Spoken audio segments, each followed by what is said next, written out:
saat yang berat banget karena aku tuh sama sekali tidak mau sholat. Aku tidak percaya sama Tuhan, aku tidak percaya sama apapun karena aku merasa dihianati kan. Aku merasa dihianati sama semesta ini. Aku tuh pernah berbuat apa sampai harus begini gitu. Mendapati atau mengetahui kondisi Kinan itu tidak ada apa-apanya ketimbang kehilangan Kinan itu sendiri. Dari keluarga itu ada yang ngomong, kamu sih kerja gitu. Di saat orang lagi terpuruk terus dibilang, kamu sih kerja, makanya anakku kayak gitu. Tuhan ini menunjukkan ke aku, membuka mataku. Setiap hari ada anak yang meninggal. Setiap hari, literally setiap hari. Menerima tidak mudah, semua butuh waktu dan tidak bisa ditelan di saat yang sama. Semuanya butuh proses. Kalau mau nangis-nangis dulu, kalau mau marah-marah dulu. Tidak ada batas waktu kapan marah dan emosi itu bisa berakhir. Begitu besar ya, Tuhan itu menerima aku apa adanya.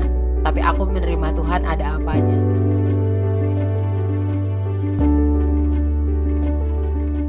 Baik, selamat malam. Halo teman nongkrong Hangout Talk. Perkenalkan saya Aris. Ini adalah episode pertama dari Hangout Talk. Kita akan ngobrol-ngobrol santai saja di acara Hangout Talk ini dan kebetulan malam hari ini saya akan ditemani dengan sahabat, teman, kemudian bisa dibilang kakak saya. Karena saya pribadi menganggap beliau ini cukup pemberi wejangan ya. Dan beliau ini cukup berpengaruh di dalam hidup saya. Saya akan langsung hadirkan saja, nanti kita akan ngobrol-ngobrol langsung dengan Mas Wahyu Juniawan. Bisa dipanggil Mas Wahyu, bisa dipanggil dengan Mas Paijo. Selamat malam Mas Wahyu, apa kabar? Oke, selamat malam, Cik Aris. Oke, Mas Aris, selamat malam. Ya, ini sudah beberapa minggu kita nggak bertemu karena saya harus menjalankan rutinitas karena sudah menikah, Mas Wahyu. Ya. Dan bagaimana kesibukan Mas Wahyu sekarang? Apakah sudah, maksud saya, cukup sibukkah dengan kegiatan rutinitasnya? Ya, kalau sibuk ya seperti biasa aja. Masih liputan, masih jualan, ya. Juga masih terus berjalan di jalan sunyi, katanya orang gitu. Ya, mungkin teman nongkrong belum mengenal Mas Wahyu, dan Mas Wahyu ini salah satu jurnalis yang base-nya ada di kota Yogyakarta. Kemudian beliau juga suka menulis dan juga suka berusaha dengan macam-macam usaha online shop. Mas Wahyu, perjalanan kita ingin flashback sebelum kita bertemu, Mas. Ya. Saya dulu jatuh bangun dengan cerita saya dan keluarga saya waktu itu. Sampai akhirnya saya menemukan Mas Wahyu, entah di mana, karena dulu ceritanya kan Mas Wahyu ini kan salah satu dosen saya, teman nongkrong. Jadi bertemu hanya sebatas mahasiswa dan dosen Mas Wahyu ya. Nah, kita dipertemukan di sebuah acara budaya, Mas ya. Namanya Purnama Hamengkubuwono waktu itu. Nah, Mas, saya ingin tanya, kira-kira apa sih pendapat Mas Wahyu dulu kita dipertemukan di sebuah acara itu yang menurut saya tidak masuk akal? Ya.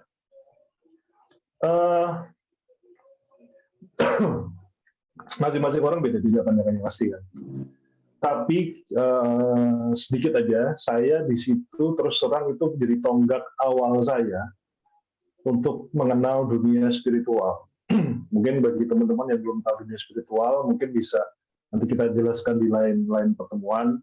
Tapi di situ saya banyak belajar dari peristiwa itu sendiri, dari teman-teman yang ada di situ yang ada berbagai macam latar belakang, dan saya kemudian menjalin hubungan, kemudian kita juga menjalin hubungan setelahnya ya.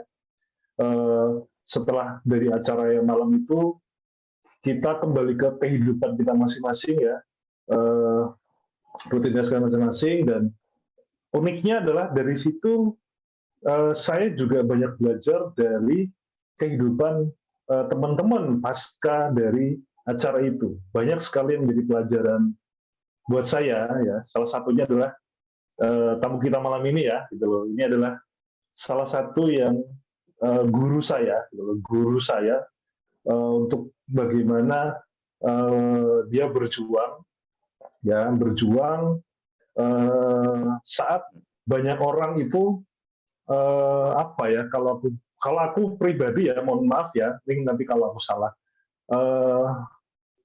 banyak orang memandang sebelah mata, ya kan? Memandang sebelah mata artinya tidak, kalau bahasa Jawa tidak ngerewes gitu loh. Tapi bagaimanapun dia harus berjuang, sehingga sampai hari ini saya melihat story dari perjuangannya itu, menurut saya acungi jempol. Makanya teman kita ini layaklah kita hadirkan malam ini untuk bercerita banyak bagaimana perjuangannya Herning. Salah satu dulu teman kita di acara malam itu di Purnama Hamengkubuwono yang putranya Kinan itu mengidap sebuah penyakit ya nih ya. Kalau bisa dibilang penyakit, mohon maaf kalau salah ya. Aku mungkin kurang ini ya. Nanti bisa dijelaskan sama Ning seperti apa sih sebenarnya, dan itu agak jarang, langka sekali di Indonesia, mungkin di dunia ya.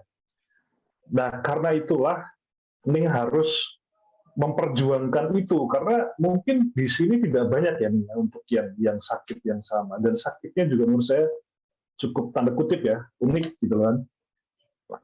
Nanti silakan, nanti kita akan ngobrol banyak sih dengan Ning, monggo silakan. Ya, sebelum itu saya ingin mengenalkan dulu ke temen nongkrong. Mungkin Mas, kita kan tadi ngomong berdua kan nggak tahu ada Mbak Herning. Jadi Mbak Herning ini saya kenalkan, ini teman nongkrong saya juga di malam hari ini, karena beliau juga saya anggap orang yang paling spesial di perjalanan hidup saya barangkali, karena jika tidak bertemu dengan beliau saya tidak akan sampai pada titik ini. Ya, namanya bisa dipanggil Mbak Herning. Mbak Herning, ibu dari 2 anak, dari Kinan Levi Pratama umur 7 tahun dan Aditya Farzani Pratama 4 tahun. Kemudian kalau dari penjelasannya dia seorang nomaden dan tinggalnya sekarang dari Tangerang. Kemudian sekilas dari background Mbak Herning ini adalah seorang wakil ketua Indonesia Rare Disorder, sebuah perkumpulan berbadan hukum yang menaungi keluarga dengan anak yang memiliki kondisi genetika langka. Nah, yang seperti yang dijelaskan Mas Wahyu tadi, itu bisa dibilang kelainan genetik langka, Mas. Nah, ya. Kemudian Mbak Herning ini juga pernah atau bahkan sekarang mengikuti sebuah perkumpulan menjadi co-founder komunitas Pecahkan Kesunyian. Nah, Pecahkan Kesunyian artinya apa ya? Nanti coba kita tanya langsung sama Mbak Herning ya. Katanya komunitas ini berawal dari Jogja dan dikhususkan untuk orang tua yang memiliki anak dengan kondisi gangguan pendengaran atau tunarungu. Ya, kita langsung panggil aja ya Mbak Herning. Selamat malam, apa kabar? Malam Arif, ya. Apa kabar Mas Wahyu? Apa kabar Halo. Mas? Berapa tahun Mbak? Sekian lama banget ya, lama banget. Kita 2014 bertiga tuh. dulu kita ya. 2013 dulu kita ya. 2013. 2013. Kita itu bisa kayak 1 tahun nggak ada kabar, tapi begitu ada sesuatu langsung, apa Mas? Ada apa? Bisa kayak, Iya. aku nggak tahu ada apa sama kita ya, kita semua gitu. Semoga sesuatu yang bagus pastinya. Mungkin dari kita bisa menjelaskan ke teman nongkrong Mbak, atau Mbak Herning mungkin memandang atau memahami tentang acara Purnama Hamengkubuwono dulu seperti apa Mbak? Oke, teman nongkrong Hangout Talk. Ini kalau kita ngomongin soal Purnama Hamengkubuwono itu event yang saya nggak pernah bisa pahami sampai sekarang. Itu untuk mencernanya itu butuh waktu lama banget. Sampai sekarang pun masih belum ketemu. Bagaimana kita semua bisa ketemu orang yang kita sama-sama nggak kenal, terus tiba-tiba ada, terus tiba-tiba ketemu Aris, ketemu Mas Wahyu, ketemu Mas Detik, almarhum Mas Arga. Itu tuh benar-benar seperti kayak kita tuh klik gitu langsung ketemu gitu. Padahal kan biasanya kalau untuk ketemu orang butuh. Dan itu beneran nih. Dari situ aku belajar kalau chemistry itu ada dan ada sesuatu yang ditakdirkan. Jadi ada sesuatu yang kita tolak terus, ada juga yang alam itu bekerja, semesta itu bekerja. Kalau orang Jawa biasa bilang, kok lah ya merotoli dewe. Iya, ada yang merotoli, ada yang kembali, ada yang jadi satu lagi. Di sana aku belajar banyak bahwa tidak semua hal bisa aku rencanakan. Itu. Dan kalau kita bekerjanya itu, aku kurang paham ya, kita tuh dulu bekerja atau apa ya. Kalau aku sampai sekarang merasanya itu pengabdian loh. Aku tidak merasa bekerja. Kami investasi waktu gitu ya. Tenaga pikiran semua ada di sana. Seperti ada yang salah. Tapi sampai akhirnya event itu selesai itu rasanya nggak kayak kalau bikin event kan biasa kalau anak event tuh kerasa kayak deg-degan kalau mau deket. Enggak. Di event itu menarik sekali dari awal mulai sampai selesai rasanya damai aja, tahu kalau itu tuh akan berjalan dengan baik dan lancar, nggak tahu itu kesadaran dari mana. Ya, Dan kita itu optimis buat ya Mbak ya. Iya, optimisnya tuh bukan optimis yang menggebu ya, optimis yang wes toh iki kok lancar wes toh, rasa kakek dilakoni wae gitu, kayak gitu tuh. Itu sesuatu yang tidak bisa masuk akal kalau orang tahu aku itu seperti apa, karena aku orangnya itu semua harus terencana, kalau enggak itu berarti salah gitu, dan itu patah semua. Patah semua sama gue kan ya, beneran deh. Kalau aku sih review ya teman-teman ya, mungkin Purnama Hamengkubuwono itu adalah sebuah event waktu itu kalau nggak salah tahun 2013 ya, Link ya. Itu kita itu mengadakan acara tari itu di Candi Boko, di Candi Ratu Boko di Jogja. Di mana tarian itu kami set ya, kita set untuk benar-benar tanpa panggung, itu di atas altar pakai obor-obor, terus ada beragam ritual yang kadang-kadang kami juga nggak ngerti gitu loh kalau gitu, tapi ya wis lah gitu loh. Tapi nggak tahu kenapa ritual itu begitu menarik karena benar-benar melibatkan banyak orang dan mempengaruhi, kalau saya pribadi mempengaruhi banyak kehidupan saya. Yang kedua adalah benar sih Ning bilang tadi bahwa itu seperti bukan bekerja, kayak sebuah pengabdian kepada kebudayaan kalau saya bilang sih. Sama satu lagi ini ya, mungkin kita itu kembali mengingat kembali ya waktu itu bagaimana kebesaran budaya bangsa kita yang mungkin sekarang banyak orang yang sudah nggak ngerti, anak muda nggak paham ya kan, bahkan sekarang malah dilecehkan, tapi begitu menurut saya begitu agung waktu itu ya, budayanya, tariannya begitu keren banget dengan bulan purnama yang turun di belakang candi waktu itu ya, kita ingat ya, dan itu keren banget. Nah, oke Ning, setelah dari Boko itu Ning, itu kamu ngapain aja sih? Jadi setelah dari Boko, kalau tanya ngapain aja, aku kembali ke pekerjaan ya. Jadi waktu itu masih siaran di salah satu radio swasta di Jogja. Sampai akhirnya aku ingat banget 3 minggu setelah event Boko itu selesai, aku positif hamil. Padahal aku sebelumnya itu selama 3 bulan sebelum event Boko itu nunggu-nunggu ini aku kapan hamilnya gitu, nggak hamil-hamil gitu. Eventnya selesai 3 minggu kemudian langsung hamil. Jadi aku pikir, wah semuanya dalam momen yang pas. Sampai akhirnya melahirkan Kinan, balik lagi kerja, beraktivitas lagi ya, hidup berjalan ya. Oke. Nah, Kinan ya, kita bicara Kinan.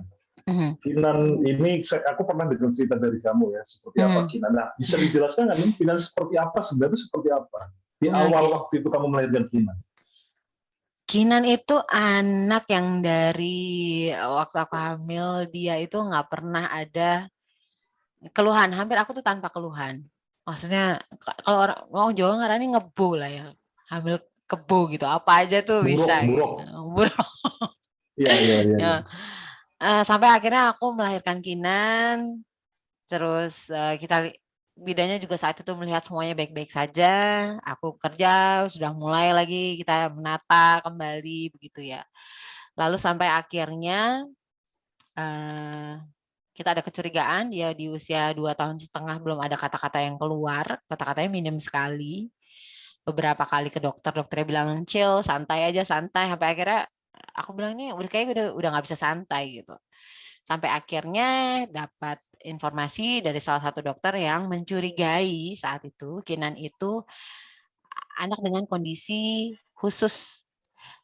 Dilihat secara anatomi ini sepertinya Waardenburg syndrome. Jadi waktu itu aku ketika tahu, kebetulan bukan aku yang ke rumah sakit, jadi yang nemenin itu suami. Aku tahunya saat lagi di kantor gitu, ada kecurigaan Waardenburg syndrome. Langsung aku googling kemungkinan gangguan pendengaran, sampai akhirnya oke lah kita tunggu tesnya aja. Setelah akhirnya tesnya terjawab, anak dengan gangguan pendengaran 110 kiri, 115 kanan desibel. Itu kan desibelnya tinggi sekali ya. Jadi kalau disetarakan itu turbin mesin pesawat. Suara yang baru bisa dia suaranya sekeras turbin mesin pesawat yang dia baru bisa dengar tanpa alat. Jadi kalau kita tuh bisa jadi Kinan tidak bisa mendengar tetes air, tidak bisa mendengar suara jangkrik, dia butuh suara sekeras itu untuk bisa mendengar dengan jelas. Pastinya denial ya, marah gitu ya, pastilah ya. Sampai akhirnya teknologi itu banyak membantu. Aku ketemu beberapa orang dan ya refer dari satu orang ke orang yang lain, akhirnya bertemu dengan teman-teman Indonesia Rare Disorders. Di situ aku belajar bahwa Kinan tidak sendiri, Kinan ada yang juga seperti kondisi Kinan sama. Lalu aku belajar kalau kondisi genetika langka itu bukan karena salah satu dari orang tuanya. Ada namanya mutasi genetika acak yang memungkinkan itu terjadi. Bahkan aku sempat konsul sama dokter di RSCM untuk mengkonfirmasi itu. Di situ aku belajar gitu. Sorry, nggak potong nih. Itu kalau dari dokter katanya kenapa? Mutasi genetika acak. Oke, artinya itu tidak dari orang tua, tapi itu murni dari unsur ini ya, alami ya, kalau katakan mutasi alami ya, dan ada unsur dari orang tua ya. Iya. Jadi faktor luar juga ngaruh nggak? Faktor dari luar ngaruh nggak? Itulah uniknya mutasi genetika acak ya. Sampai sekarang itu ilmuwan itu masih mencari tahu kenapa mutasi itu bisa terjadi. Mayoritas mereka akan bilang bisa jadi karena radiasi, paparan, sekarang ada global warming, ini itu. Tapi tetap intinya itu mutasi genetika acak. Terjadi di seluruh dunia dan anak dengan kondisi seperti Kinan, Waardenburg syndrome itu populasinya adalah 1:40.000 kelahiran. Jadi itu ada di seluruh dunia. Kalau di Indonesia sejauh ini yang aku temui ya di Pulau Jawa ada 5 lah. Bahkan kemarin terakhir ada yang dari Kulon Progo itu juga sama kondisinya dengan Kinan, usianya 2 tahun. Itu tidak ada keturunan dari orang tua, nggak ada semua. Benar-benar mutasi genetika acak. Nah, jadi jangankan kita yang awam pasti bingung. Dokter pun, maaf kata ya, dokter itu tidak semua dokter berani mengkonfirmasi ini Waardenburg syndrome. Bahkan ada juga dokter yang tidak tahu apa itu. Ya ilmu genetika kan berapa SKS doang gitu ya. Sebenarnya mereka pelajari banyak dan ini berkembang terus gitu. Jadi ya wajar. Kalau saat itu aku minum banget literasi, jadi sempat bingung sendiri karena nggak tahu kan berita mana yang hoax, mana yang nyata. Saat itu tuh untuk menyaring itu sulit sekali. Jadi aku bertemu dengan teman-teman dan akhirnya dijelaskan. Tapi sebenarnya menurut aku yang paling berat itu menerima kondisi Kinan itu adalah karena tahu Kinan tunarungu, bukan karena Waardenburg-nya, karena tunarungu. Karena bagaimana mungkin aku, ibu 2,5 tahun, dia ASI eksklusif sama aku, tidur sama aku, semua sama aku kecolongan sebesar itu. Nah, di situ yang aku ngerasa, oh, aku gagal banget gitu. Ini kan ibarat pilot project aku nih. Kok aku bisa segagal gitu? Aku tuh kemana aja dan aku tuh ngapain aja gitu. Di situ aku merasa gagal lah sebagai manusia ya. Lalu suamiku waktu itu ada acara di Jakarta, terus dia bilang waktu itu 2 hari setelah diagnosa Kinan keluar, aku makan nggak bisa, tidur nggak bisa, lihat anaknya nangis aku nangis, anaknya tidur aku nangis, anaknya ketawa aku nangis, dia ngapa-ngapain dia aku aja yang nangis juga kan. Dan hebatnya dalam kondisi kayak gitu aku tetap bekerja. Jadi aku tuh ngerasa aku nih sebenarnya manusia apa sih? Kok hancur tapi bisa bekerja? Itu aku tuh ada sesuatu yang salah sama aku. Aku merasa itu sampai akhirnya suamiku bilang, ini sudah tidak sehat buat kamu, tidak sehat buat aku, tidak sehat untuk Kinan. Jadi aku ada acara ke Jakarta, aku akan bawa Kinan. Jadi Kinan dibawa ke Jakarta selama seminggu. Kinan pergi tuh aku isinya nangis aja. 2 atau 3 hari pertama tuh aku nangis ditinggal Kinan. Sampai akhirnya ada satu titik nih, Mas Wahyu, Aris dan teman-teman nih. Aku merasa saat yang berat banget karena aku tuh sama sekali tidak mau sholat. Aku tidak percaya sama Tuhan, aku tidak percaya sama apapun karena aku merasa dihianati kan. Aku merasa dihianati sama semesta ini. Aku tuh pernah berbuat apa sampai harus begini gitu. Sampai akhirnya aku ketemu satu titik di mana nggak ada Kinan itu berat banget. Jadi mendapati atau mengetahui kondisi Kinan itu tidak ada apa-apanya ketimbang kehilangan Kinan itu sendiri. Itu yang aku lupa.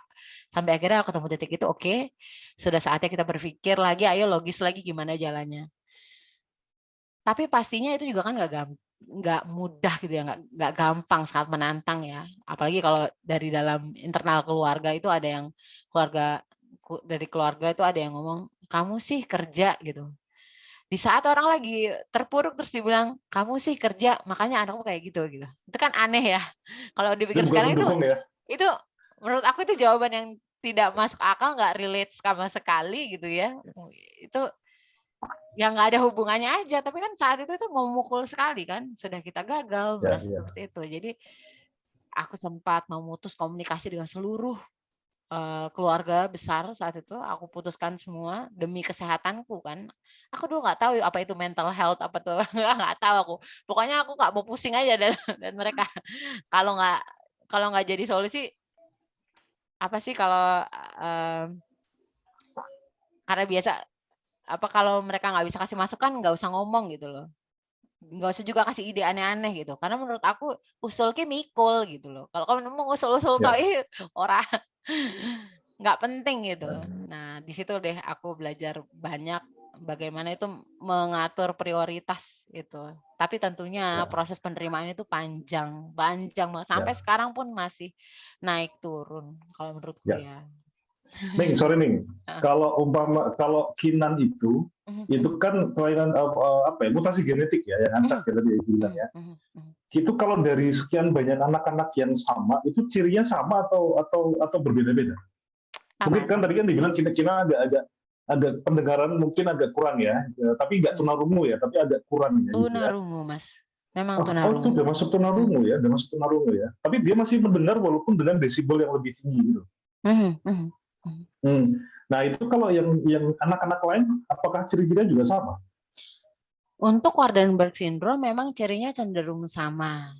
Mulai dari ujung hidung yang cenderung kotak, alis yang cenderung nyambung, warna mata yang unik cenderung biru abu-abu, bisa coklat, bisa hijau, salah satu bisa berbeda atau Ning, ini sekalian biar teman-teman nongkrong biar tahu Kinan seperti apa, aku share dulu ya. Oke. Oke, gimana Ning? Sambil cerita Ning. Nah, ini Kinan ya. Ini Kinan kita perhatiin ya. Ini kan kalau alisnya cenderung nyambung, hidungnya depan cenderung kotak. Bentuk wajahnya ini sangat tipikal Waardenburg banget. Warna matanya itu terutama yang sangat menjadi ciri khas ya untuk anak-anak Waardenburg. Ya ini. Ya. Tapi dari kalau matanya kan biru ya sama Kinan ya. Tapi nggak ada kekurangan dalam hal penglihatan ya kalau dengan kelainan genetik, mutasi genetik seperti ini ya. Tidak ada sih. Nggak ada ya. Dia hanya di telinga ya, lebih ke pendengaran ya kalau Ya. ini ya. Jadi kalau untuk hal-hal lain itu enggak ya Mas ya, enggak ada. Jadi untuk gangguan penglihatan pun tidak ada. Jadi ceritanya ini kalau aku summary sedikit ya, kronologi bagaimana sih Waardenburg ini terjadi. Ini sebenarnya pada saat sel telur dan sperma bertemu, kemudian terjadi kan nukleus apa gitu. Dan itu terjadi masalah pada saat pembentukan salah satu kromosom penentu pendengaran yang itu membuat bentuk rumah siputnya berbeda. Sebagai penanda si perusak kromosom itu, perusak kromosom itu, mereka justru si kerusakan tadi memberikan sinyal atau arah pada bentuk artifisial yang fisik yang menandakan Waardenburg ya ini, bentuk mata, bentuk hidung, bentuk alis ini. Jadi yang kerusakannya itu karena si kromosom itu, tapi penandanya ada bentuk fisiknya. Waardenburg sendiri itu ada 4 tipe. Aku sih nggak pernah memeriksa Kinan tipe yang mana, karena kami masih berupa konsultasi ya. Sebenarnya ada tes untuk tes DNA itu ada, tapi jenis tes DNA yang dilakukan untuk Kinan itu namanya sequencing. Sequencing itu kayak stack gimana ya, jadi kayak DNA ini dan ini, terus ini akan dipatahin ke sini, nanti kesini. Jadi kayak di stack gitu. Dan itu tuh teknologinya tuh tinggi sekali, dan tidak bisa dilakukan di lab-lab yang bisa dilakukan di Indonesia, tapi sedikit sekali gitu. Aku belum nemu labnya. Sebelum lanjut, dulu pas waktu tahu si Kinan seperti itu, didiagnosa seperti itu, kapan dan apa yang Mbak Erning lakukan? Waktu itu aku udah lupa harinya. Oh ya, bulan Juli saya ingat aku. Juli tanggal 14 Juli. Kinan waktu itu usianya 3 tahun. Yang pertama aku dapat diagnosa Kinan tunarungu, itu yang paling pertama adalah nantang sama dokternya. Dokternya masih ada, dokter di salah satu rumah sakit swasta Jogja, dan aku bilang, "Dok, selain rumah sakit yang Anda bekerja ini sekarang, mana lagi yang punya alat kayak gini?" Aku bilang. Terus dokternya, "Santai aja, oke, silahkan ke rumah sakit A, B, C." Lalu aku tanya, karena kita orang teknis ya, biasanya kan kalau orang teknis pikirnya jadi kayak pasti ada toleransi alat, pasti ada ya kan. Oke, toleransi alat berapa? Aku tanya, terus dokter bilang, toleransi satu alat ke alat yang lain memang pasti ada, karena mereknya juga pasti beda. Tapi kebiasaannya toleransi alat itu naik turun 12 desibel. Itu nggak berpengaruh banyak untuk anak aku 12 desibel. Artinya aku mau tes ke berapa tempat pun, naik turunnya cuma 12, dan itu nggak worth it, memang nyari-nyari doang gitu ya. Sampai akhirnya aku tanya, oke, kalau gitu bagaimana? Aku juga pertama berpikir ini penyakit kan. Terus gimana anak saya bisa sembuh? Dokternya bilang, anak ibu tuh nggak sakit. Ini nih kondisi. Jadi berbeda sakit dan kondisi. Jadi kalau sakit bisa sembuh, kalau ini kondisi. Terus aku bilang, mungkin nggak dok, kalau ini bisa berubah hasilnya. Mungkin saja, kalau mukjizat kan Tuhan, kita nggak tahu bagaimana semesta ini bekerja, penggenggam nyawa ini maunya seperti apa.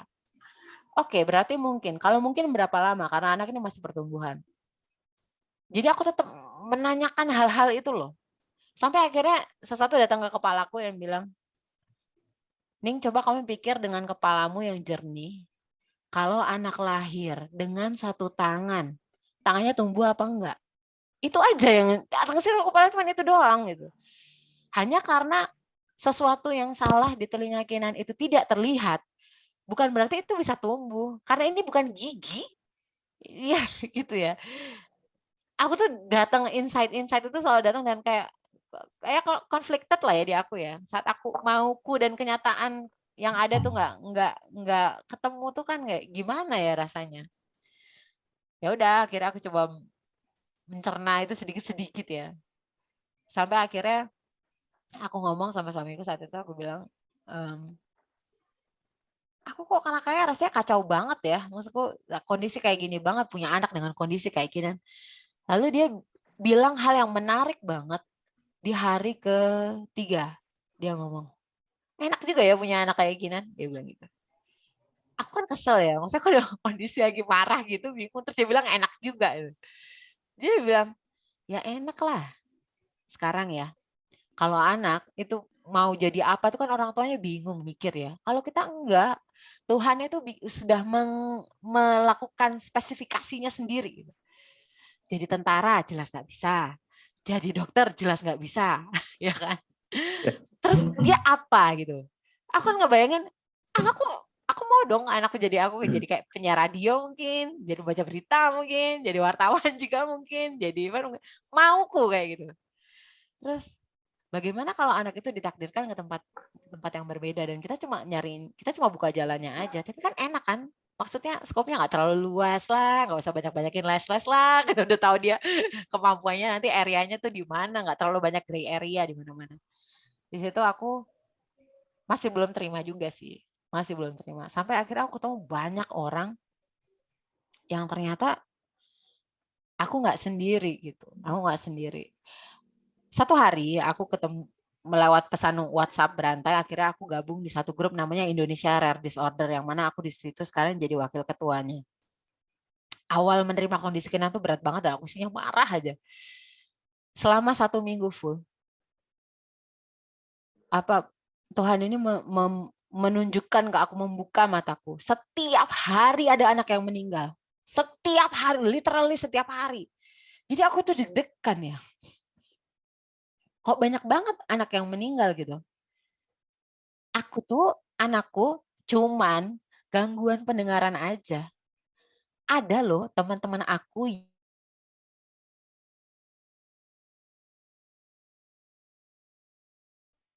Halo, Mbak 2 Ning. menit ke depan. Oh ya, keputus. Oke. Ya. Sorry. Saya mana tadi yang banyak yang meninggal dalam 1 minggu. Banyak informasi anak meninggal. Nah, banyak meninggal dalam 1 minggu. Anak aku tuh ya cuman gangguan pendengaran dan itu bisa terapi, ada solusi. Tapi mereka tuh cuma pengen anaknya bisa bernafas dalam 1 menit ke depan, 2 menit ke depan, bisa memeluk anaknya setiap malam, bisa lihat anaknya tersenyum. Cuma biar anaknya tuh kalau minum susu itu nggak tersedak, biar anaknya tuh sehat dan nggak pilek aja, mereka udah bersyukur banget gitu. Sementara aku tuh sangat wow, aku tahu ya serendah-rendahnya rasa syukur itu adalah merasa lebih baik dari orang lain dan itu nggak baik. Tapi mungkin saat itu caranya Tuhan itu menjelaskan ke aku tuh seperti itu gitu. Ya, membuka mataku tuh ya aku tuh di belakang kayak ngono. Dan aku di situ belajar banyak banget. Aku nggak bilang kalau perjuanganku nggak ada apa-apanya dari mereka atau mereka lebih banyak, enggak. Tapi kita semua punya porsinya masing-masing. Semua punya kemampuannya masing-masing. Dan itu tadi, yang terjadi sama Kinan itu nggak ada apa-apa dibandingkan nggak ada Kinan itu sendiri. Itu yang aku belajar sih. Gitu. Artinya ini ya, apa namanya, tadinya kamu nggak menerima nih kemarahanmu pada Tuhan, pada situasi, pada kondisi, itu sampai sejauh mana waktu itu? Kemarahan, saking marahnya kamu gara-gara, kenapa sih kok kayak gini? Sejauh mana sampai aku nggak mau sholat, aku memaki Tuhan, aku tidak terima, aku merasa manusia paling sial di seluruh dunia karena nggak ada orang yang pick up aku.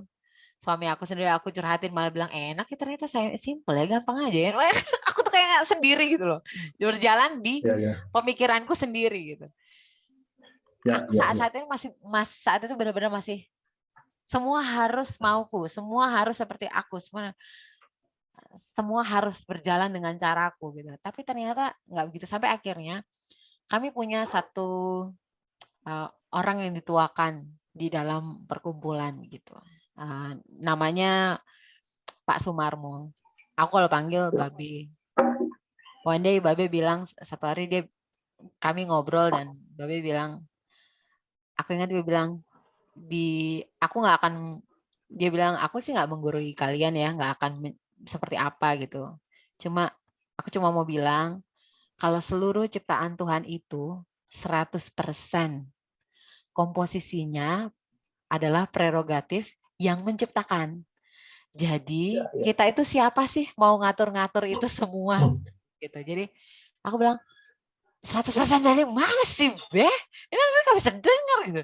Dia bilang, kan aku bilang komposisinya 80 di sini, 20 di sini, ya kan? Ya kan? Ya, Ya, dia bilang. ya. Dari situ aku bilang, oh, oke. Insight baru, aku bilang. Insight baru gitu. Ya, ya. Menarik. Menarik Jadi, ya. jadi benar sih aku bilang. Aku juga pernah dengar dari seseorang ya bahwa Tuhan itu menciptakan sesuatu itu sempurna. Sempurna itu artinya kalau kita pakai angka 100% lah. Cuman part-partnya itu ada yang mana yang lebih gede gitu kan, ada yang mana yang lebih kecil kan gitu kan maksudnya kan. Jadi tidak ada yang sama gitu kan. Makanya menarik sih gitu loh kalau sebenarnya bahwa tidak ada yang nggak sempurna kok. Semuanya sempurna, cuman bagaimana kita memandangnya kan gitu kan. Kalau aku sih menurutku kayak gitu. Nah, Ning, jadi gini Ning, aku tertarik tadi pada omonganmu yang tadi tuh, bicaramu tadi yang, oke, ini nanti kalau gede bagaimana? Kalau besar bagaimana? Karena gini, aku punya teman ya, yang anaknya itu apa ya? Mungkin dia juga dari sisi mental ya, lebih ke ininya ya. Sampai hari ini anaknya itu dari SMA ya, bilang tadi SMA, dia masih belum bisa mandiri dan lain-lain. Terus dia pernah bilang sama aku gini, aku tuh tidak masalah dia seperti itu. Tapi aku tuh cuman khawatir ya, namanya orang tua itu kan umur pasti ada kan. Nanti kalau aku sudah tua, udah nggak bekerja lagi dan atau bahkan sudah nggak ada gitu kan. Terus anakku tuh siapa yang menjaga gitu kan. Bagaimana dia akan hidup di tengah orang-orang yang saling bersaing sekarang itu. Gitu. Nah itu gimana nih? Menurutmu gimana? Apakah ada ketakutan itu? Terus pandanganmu bagaimana? Itu aku sebelum pandemi, Mas. Oke. Aku sebelum pandemi berpikiran seperti itu. Iya kalau dia yang nggak ada duluan. Kalau aku yang nggak ada duluan, itu anak sama siapa? Yang ngurus siapa? Hidupnya gimana? Terus aku setelah pandemi itu aku ketemu sama teman yang pada akhirnya dia jadi terapis aku gitu. Kemarin pandemi itu buruk banget kondisinya. Maksudnya semuanya tuh kita semua serba salah lah. Bilang benar juga semua salah.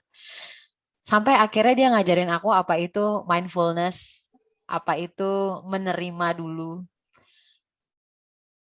Semesta itu tidak akan bekerja kalau kita itu masih punya begitu banyak tembok dan blocking yang begitu besar.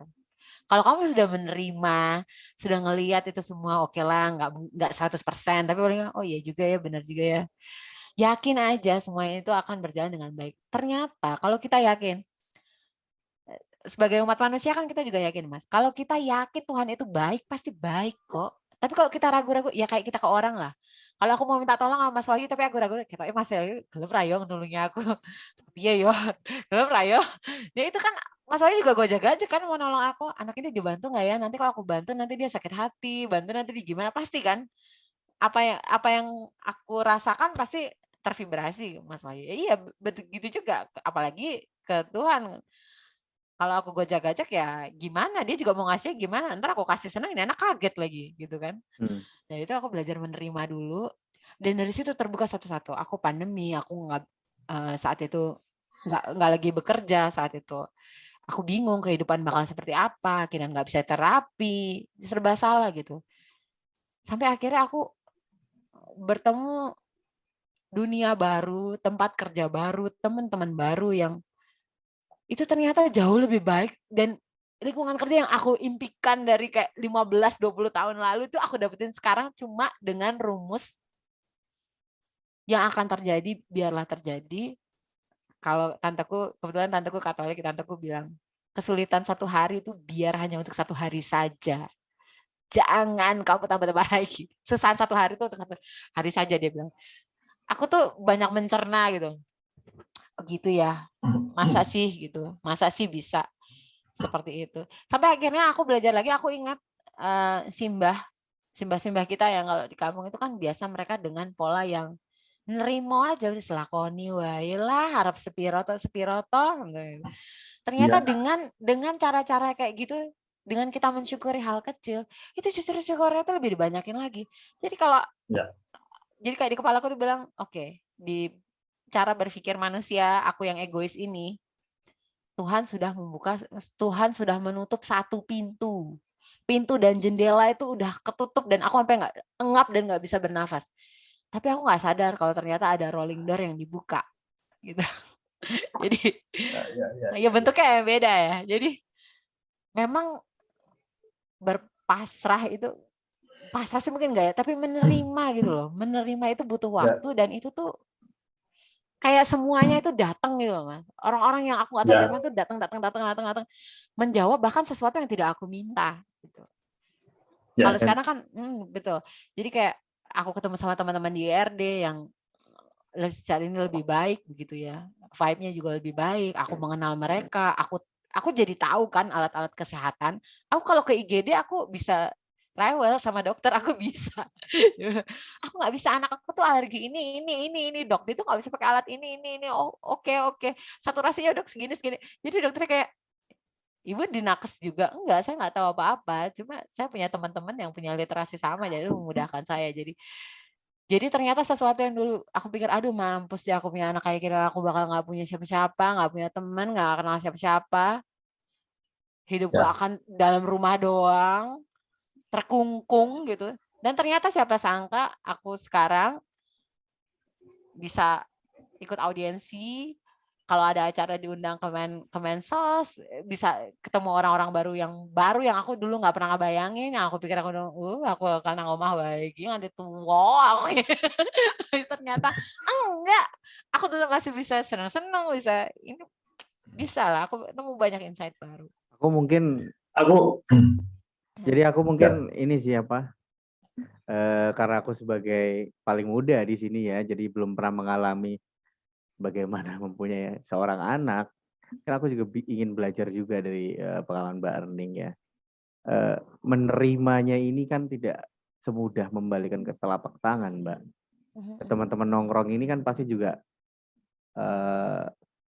membayangkannya ketika berada di situasi seperti Mbak Erning dan tidak cukup mudah untuk hanya sekedar menerima. Nah, dari Mbak Erning relasinya dengan Tuhan pada waktu itu seperti apa akhirnya mau menerima dan legowo, Mbak?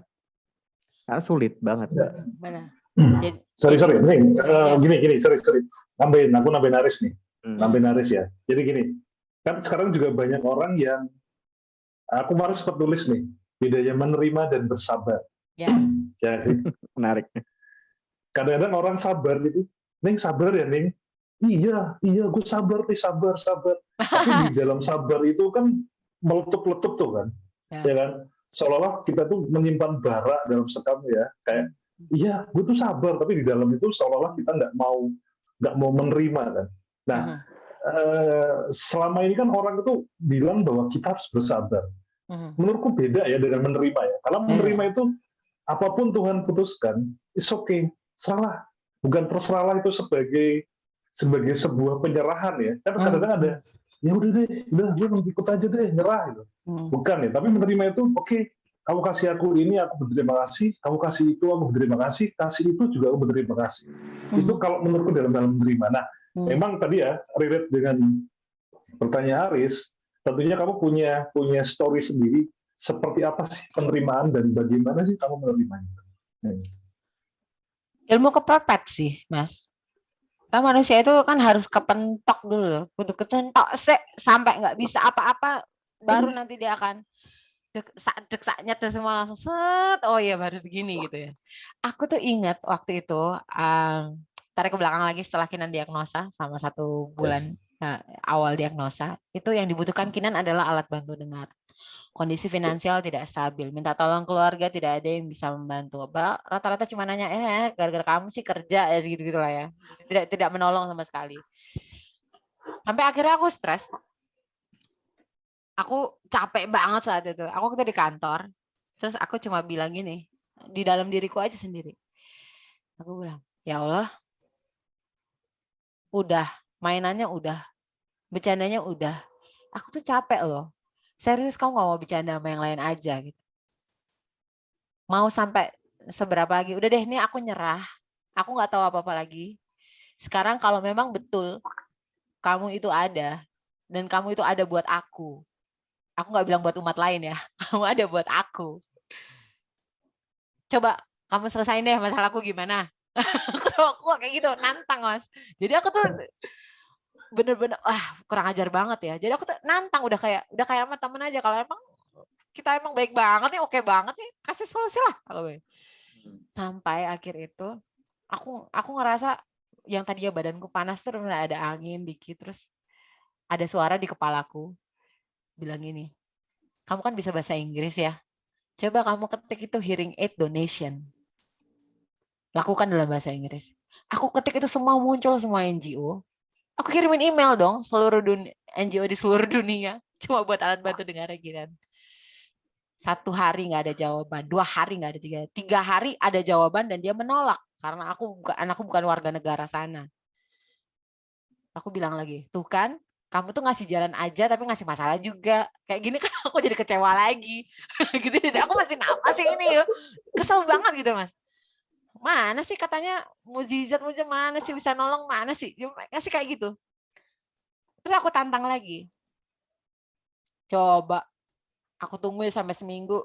Kalau sampai enggak, berarti sia-sia aja nih selama ini aku bilang gitu kan.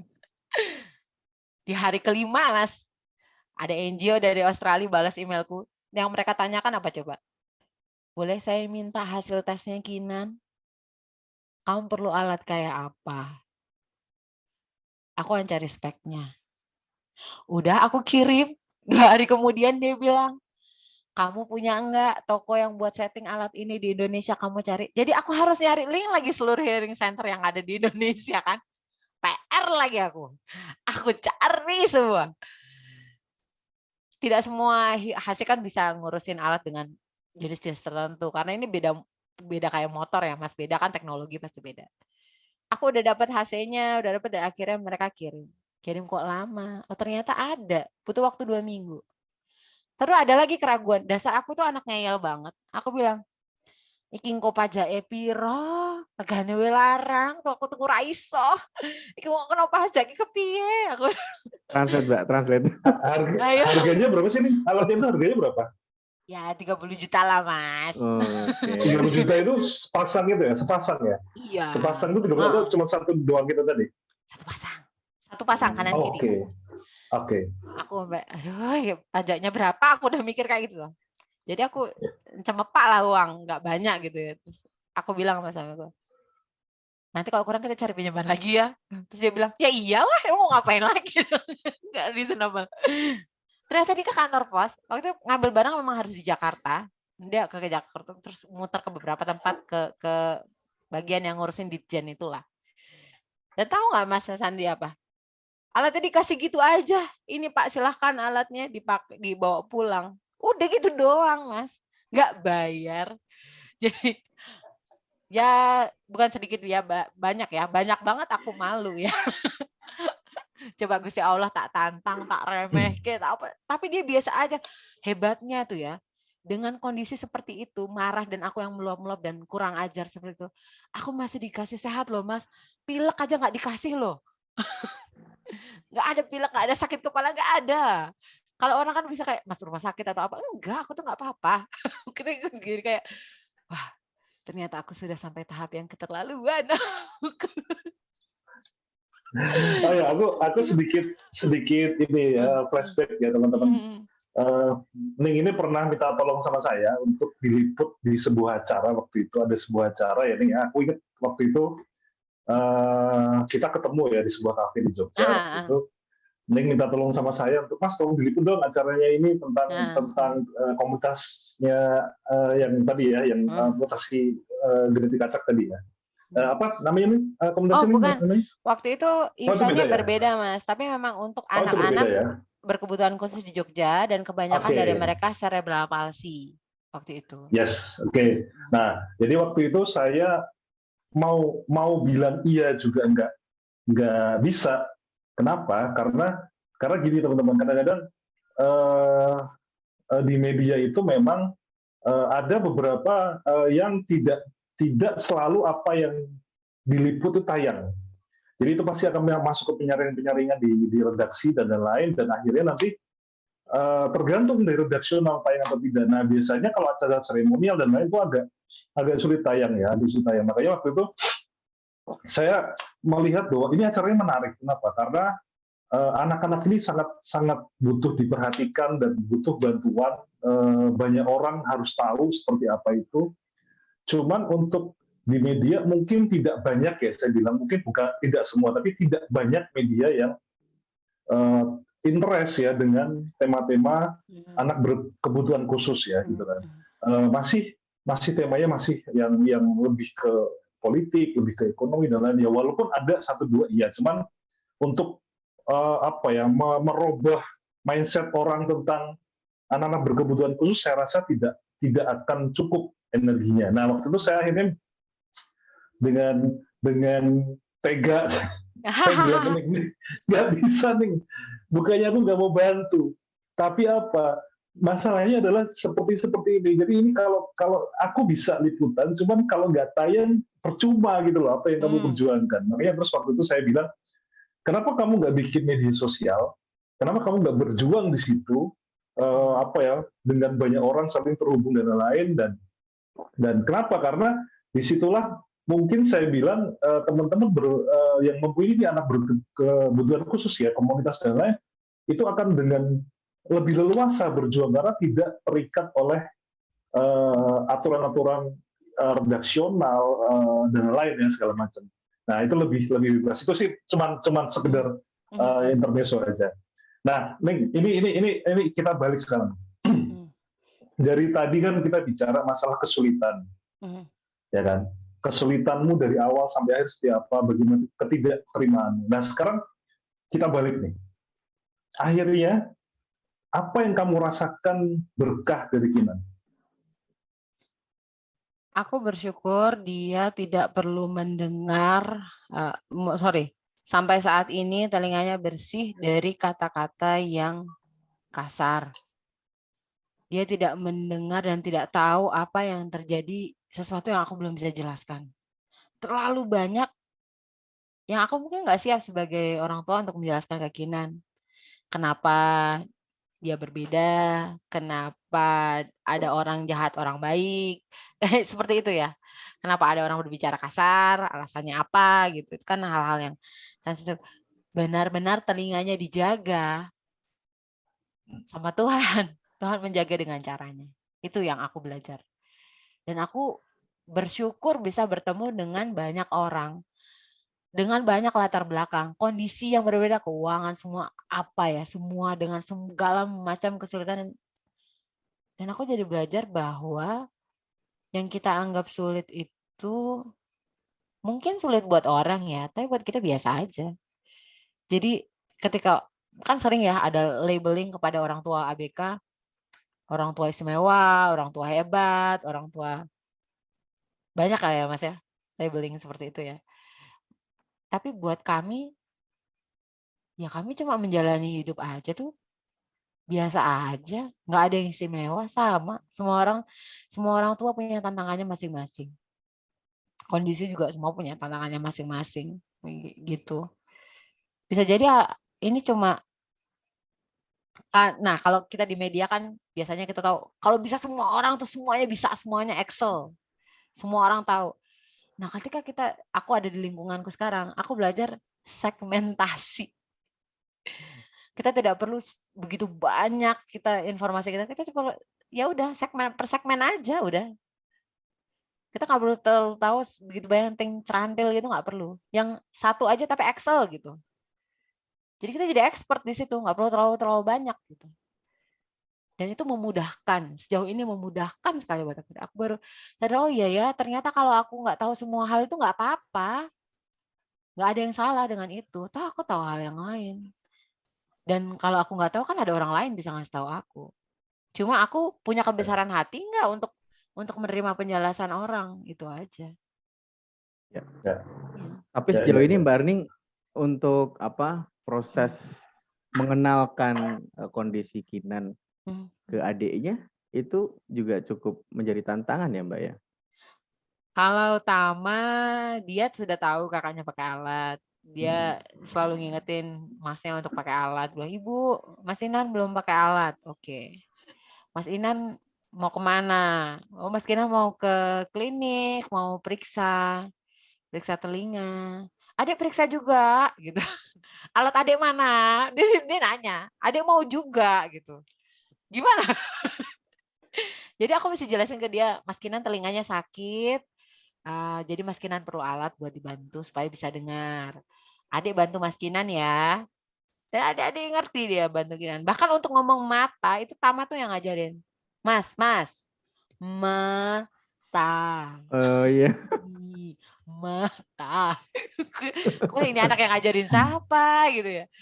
Nah, aku belajar, wah menarik juga ya perjalanan ini gitu. Ya. Dia jadi tahu kalau Tapi kakaknya sekarang, itu. Gimana? tapi sekarang kita udah bisa ngomong nih, udah bisa ngomong, udah bisa berapa kata atau berapa kalimat. Dia sih paling lancar bilang bapak ya, mungkin dia deket banget bondnya sama bapaknya. Terus kalau sama aku, kalau dia ada mau aja sama aku baru bilang bu gitu. Nah ini aku juga jadi belajar bahwa kalau orang itu kan dengan paradigma yang dulu itu berpikir anak itu harus deket sama ibunya. Keluarga yang sempurna itu kalau anak itu bonding banget sama ibunya. Kita lupa kalau ada peran laki-laki. Ini para bapak-bapak nih ya. Jadi ya. Jadi aku belajar bahwa co-parenting itu tuh penting banget. Dimana keduanya tuh equal. Tidak selamanya anak itu akan nyaman sama ibu terus. Tidak akan selamanya anak itu bisa memilih kok. Maksudnya vibe-nya itu lebih yang mana. Secara karakter, kalau ada apa-apa Kinan pasti akan menuju ke bapaknya. Tapi kalau untuk hal-hal yang dia rasa dia butuh hal-hal yang perasaan, sensitif, dia akan lari ke aku. Gitu. Jadi kayak mamanya dia ngerasa kayak dimusuhin orang, ada orang nggak suka lihat dia akan deket-deket ke aku gitu. Ibu, kenapa gitu. Dan aku tuh sudah belajar banyak dari itu bahwa mungkin yang sempurna itu buat aku ya kondisi begini ini. Buat orang lain mungkin nggak sempurna ya terserah lah hidup mereka kan. Maksudnya kalau dulu aku mikirnya ya wis lah orang aku tagihan-tagihan aku sendiri yang bayar gitu kan. Ngapain lah orang ikut-ikut. Dulu aku mikirnya gitu Mas. Kalau sekarang aku lebih kayak kita semua kan udah punya jalannya masing-masing. Buat hanya karena aku merasa benar bukan berarti orang lain salah. Itu aku belajar banget. Hanya karena aku merasa benar bukan berarti orang salah.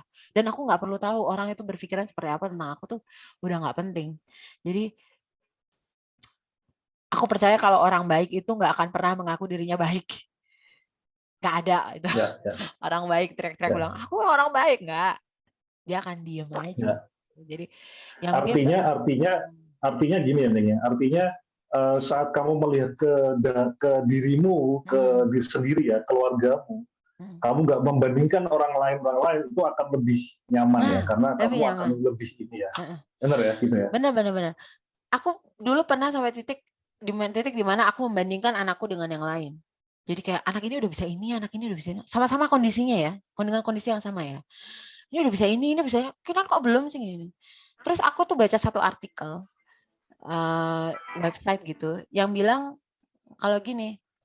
Kalau kamu suka ngebandingin anakmu, coba kamu balik kalau kamu dibandingin sama anakmu dengan orang tua yang lain. Mungkin nggak anakmu bilang, kok tante itu punya mobil yang bukaannya udah slidingan, ya kan? Kok ibu belum? Ya kan? Gimana perasaanku? Karena itu kan juga kalau dibalik itu nggak enak banget, ya. Jadi ya. Mungkin dia sukses dengan caranya, dengan di eranya, di waktunya, dan aku belum di waktuku. Gitu aja sih. Ya. Dan sekarang ini ya, Ning ya, banyak ibu-ibu sekarang itu justru membandingkan anaknya dengan anak lain kan. Ya, di sekolah kan gitu kan. Oh, si itu kemarin bisa ini loh, kenapa kamu nggak bisa sih sama anaknya kan gitu kan. Pokoknya anaknya temennya dia bisa apa ya, mungkin dia bisa nari banyak gitu kan. Kamu kok nggak bisa nari kayak dia sih gitu. Padahal kan setiap anak beda-beda ya. Pembicaraan parenting. Dia punya bakat yang berbeda-beda kan gitu kan. Benar. Nah kan gitu kan ya kan. Benar. Pasti tuh pembanding itu ada katanya biar memotivasi ya. Tapi buat apa sih kita mengejar sesuatu yang mungkin benarnya nggak perlu dikejar. Sampai satu hari karena terlalu banyak orang bertanya aku kenapa, itu ya hebatnya semesta itu ya. Ketika aku tuh udah sumpek banget dengan kata kenapa, begitu banyak kenapa. Ada teman aku ngajakin aku seminar. Jadi dia ada kayak grup kecil gitu. Aku ikut lah, rame-ramein aja.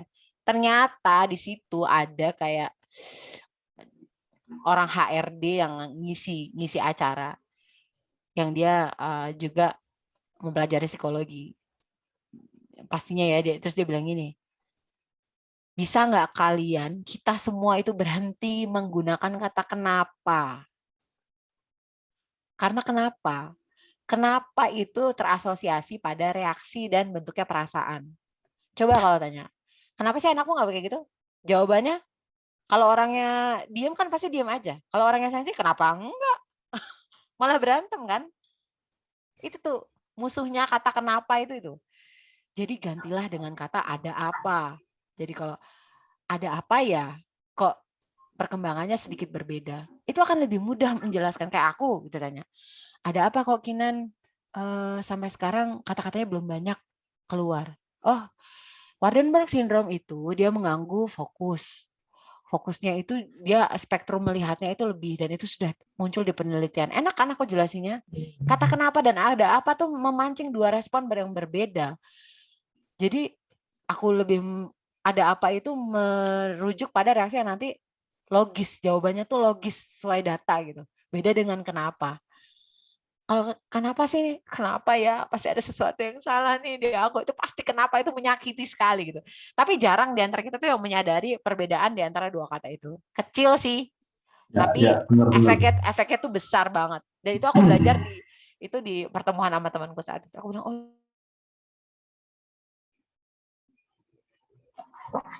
Ya, ini bentar lagi durasinya.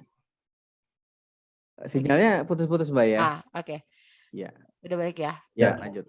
Jadi kalau ada orang bertanya ke aku dengan kata kenapa, itu artinya ada sisi perasaan yang menyentuh dia, ada sisi yang nggak clash di perasaan dia, yang nggak cocok dan akhirnya clash, dan itu terresonansi ke aku gitu. Jadi kan pilihannya tinggal aku mau menerima itu seperti apa. Ya aku menganggapnya, karena aku udah tahu bahwa kenapa dan ada apa itu berbeda ya. Oh mungkin dia tuh mau nanyanya tuh ada apa, tapi yang keluar itu kenapa gitu. Jadi aku menjelaskannya lebih enak. Tapi aku juga belajar, aku tidak perlu menjelaskan ke semua orang. Jadi untuk orang-orang yang dari awalnya udah tensinya udah agak tinggi, aku pernah satu kali itu dapat komentar kayak gini doang. Kinan datang, aku ada satu ruangan, terus ada anggota keluarga yang tanya, Kinan mana? Dia bilang gitu. Oh ada, terus aku bilang Kinan.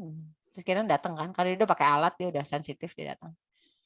Terus kata yang pertama keluar dari mulutnya dia adalah, dari mulut tamu itu dia bilang, ini dia anak mahal. Ini dia nih si anak mahal. Aku belum pernah ada di posisi itu dan aku bingung bagaimana digestnya. Aku cuma diem terus aku bilang, oh anak mahal, boleh kasih tahu aku anak murah itu yang kayak apa gitu. Reaksi logisku.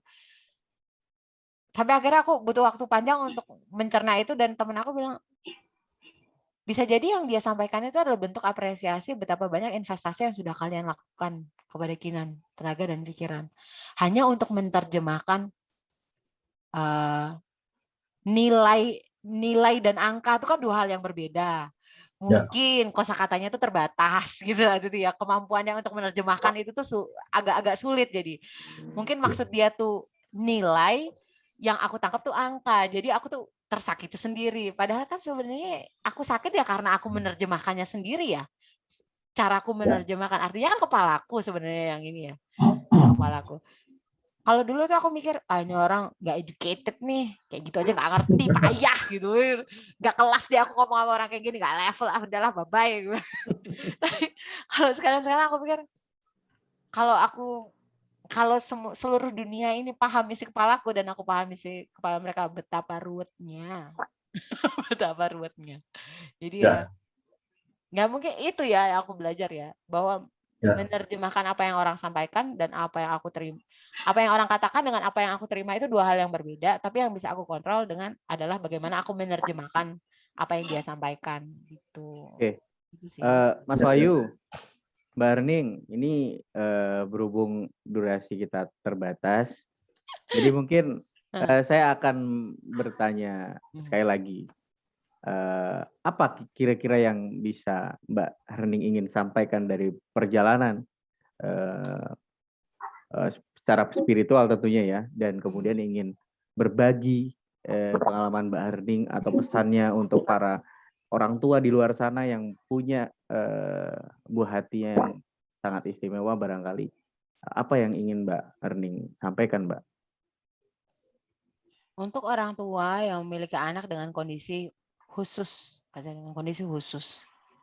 menerima tidak mudah, semua butuh waktu, dan tidak bisa ditelan di saat yang sama. Semuanya butuh proses. Kalau mau nangis-nangis dulu, kalau mau marah-marah dulu, tidak ada batas waktu kapan marah dan emosi itu bisa berakhir, tapi kita bisa memilih lingkungan mana yang bisa membantu kita. Untuk mereka yang memiliki keluarga, anggota keluarga lain, keluarga besar yang memiliki salah satu anggota keluarga dengan kondisi khusus juga, atau keponakan, cucu,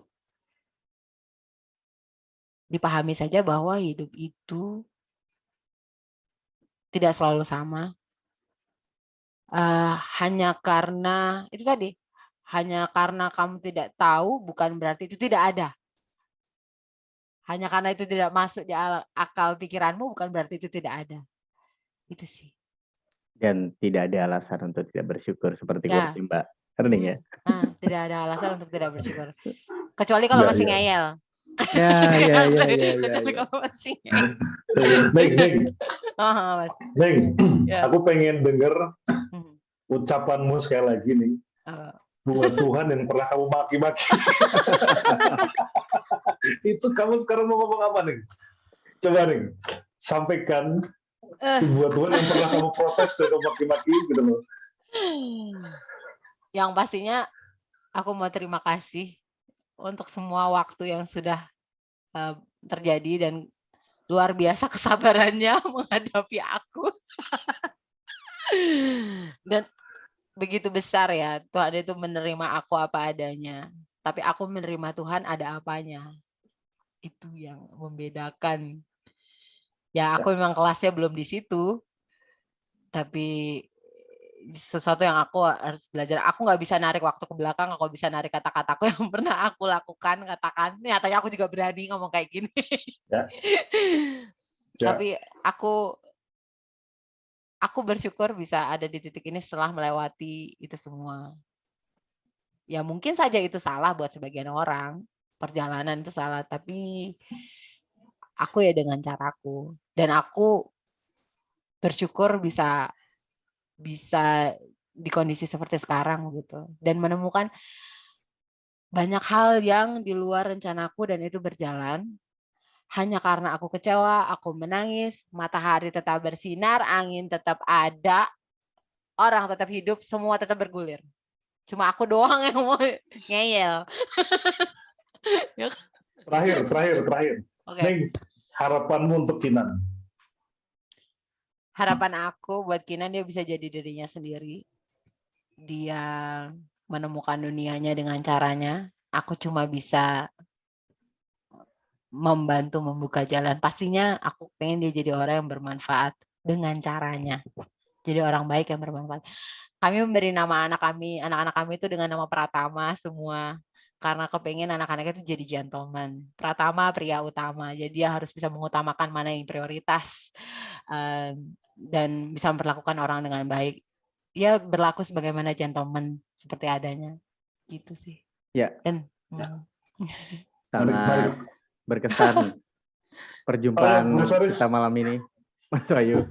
Nanti jangan lupa, Ning, nanti ini ya, buat mungkin yang komunitas tadi ada kontaknya, bisa Ya di-share ya, siapa tahu nanti nanti banyak ibu-ibu yang terinspirasi dengan itu, ya ingin juga menyelesaikan, mungkin anaknya juga sama gitu kan, nanti dia pengen juga. kita cantumkan IG Mbak Herding di sini ya, Ya, Mbak Herding kalau Ya. nggak keberatan ya.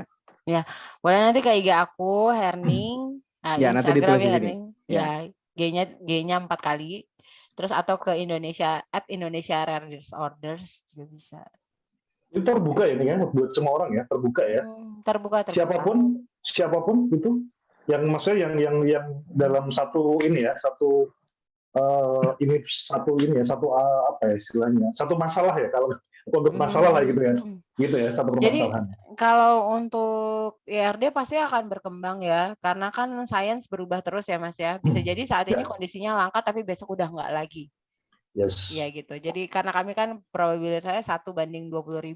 Jadi untuk perbandingan yang udah turun gitu, mungkin itu mungkin nggak jadi langka lagi gitu. Jadi kita masih catch up sih sama sains ya. Jadi belajar gitu ya, bahwa ya yang tadinya nggak ada bisa jadi ada, yang ada jadi nggak ada ya. Seperti bagaimana semesta ini terbentuk. Dari tadi yang ngomong kan ibunya. Nah ini mungkin kita akan sedikit tampilkan bagaimana apresiasi untuk Kinan ya ketika berinteraksi. Coba kita lihat. Ini apa namanya? Satu kali lagi boleh?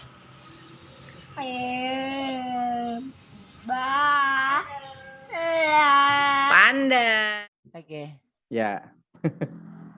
Kepala. Tuh buat ngomong kepala aja kayak susah banget ya. Oke. Itu pas waktu itu kamu kepala ya. Ngomong apa tadi, kepala gitu. Kepala.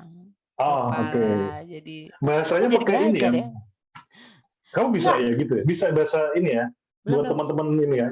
Aku belum belajar. Aku tuh sama sekali belum belajar bahasa isyarat. Mungkin nanti akan ada waktunya untuk itu. Jadi aku kalau ke itu tadi ini karena aku tanganku begini supaya dia bisa mengeluarkan huruf E ke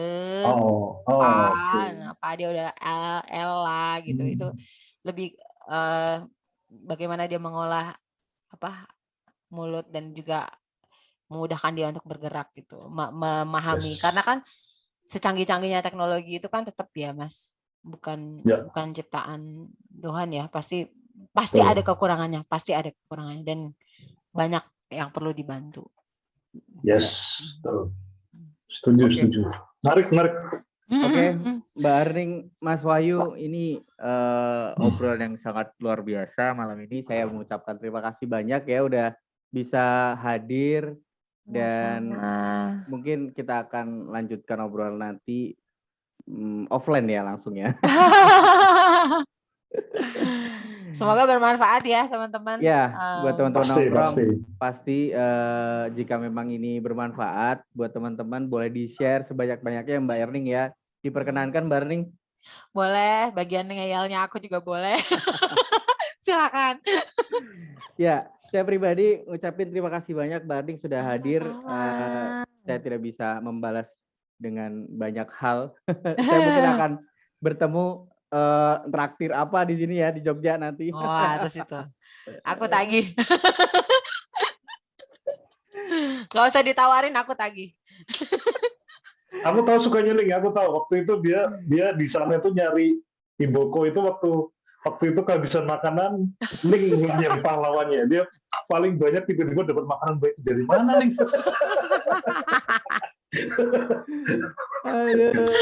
Aduh. Ya itulah ya, kita pasti semua paham bahwa tidak ada logika kalau tidak ada logistik. Ya. Aduh, baik. Ya. Untuk saya closing dulu ya, teman-teman. Jadi untuk episode pertama ini semoga bisa memberikan pengalaman yang berharga buat teman-teman di luar sana dan tetap kuat jika memang mengalami hal yang serupa dengan Mbak Erning.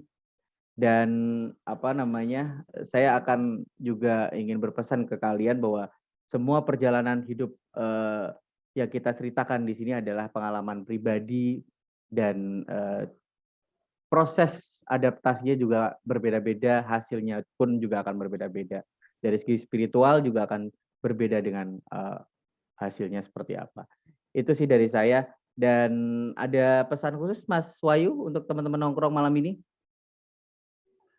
Kayaknya enggak ya, ini udah banyak banget memberikan pesan menurut saya. Saya nggak perlu pesan es kopi lagi aja deh kalau ada. Ya. Oke, kita akhiri ya. Kalau gitu terima Ya. kasih. Selamat malam dan sampai jumpa di Hangout Talk di episode berikutnya. Terima kasih Mas Wahyu atas kehadirannya dan Mbak Arding. Sampai jumpa.